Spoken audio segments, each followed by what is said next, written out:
Menjelang Hari Raya Galungan dan Kuningan, serta bertepatan dengan Hari Raya Imlek mendatang, keperluan masyarakat akan kebutuhan pokok seperti daging selalu mengalami peningkatan. Sehubungan hal tersebut, Kabid Bina Usaha Dinas Perikanan dan Peternakan Kabupaten Badung, Made Andika Dwi Arisanti, menyatakan untuk saat ini stok daging yang tersedia di pasar tradisional masih mencukupi hingga Hari Raya tiba. Tinggi saat Hari Raya tiba, menyebabkan pasar-pasar tradisional kewalahan melayani permintaan tersebut. Sehubungan dengan hal itu, Kabid Bina Usaha Dinas Perikanan dan Peternakan Kabupaten Badung, Made Andika Dwi Arisanti menyatakan, untuk memenuhi permintaan masyarakat akan daging, pihaknya sudah melakukan pemantauan ke lapangan, baik ke pasar maupun langsung ke peternak babi yang berada di Kabupaten Badung. Dari hasil pantauan tersebut, stok daging khususnya babi akan tersedia sampai puncak Hari Raya.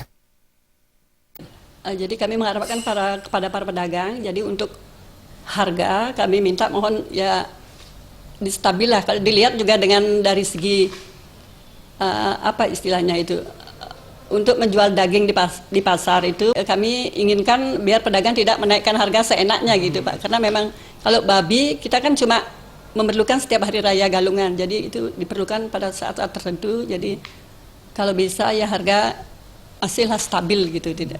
Di sini stok untuk babi itu masih banyak Pak. Jadi di peternak-peternak yang ada di Kabupaten Badung ini banyak memelihara ternak. Jadi stoknya masih ada gitu. Jadi tidak ada daging lokal yang daging luar ya. Daging luar tidak ada yang masuk. Jadi untuk adanya daging-daging yang ada di sini aja Pak. Diharapkan dengan stok yang tersedia cukup di pasar, masyarakat tidak merasa khawatir akan kehabisan daging untuk keperluan upacara maupun konsumsi. Pihaknya juga berharap agar para pedagang tidak melakukan aksi menaikkan harga daging secara sepihak. Hal tersebut bermaksud untuk mengantisipasi terjadinya keluhan dari masyarakat. Darta dan Suteja, Bali TV.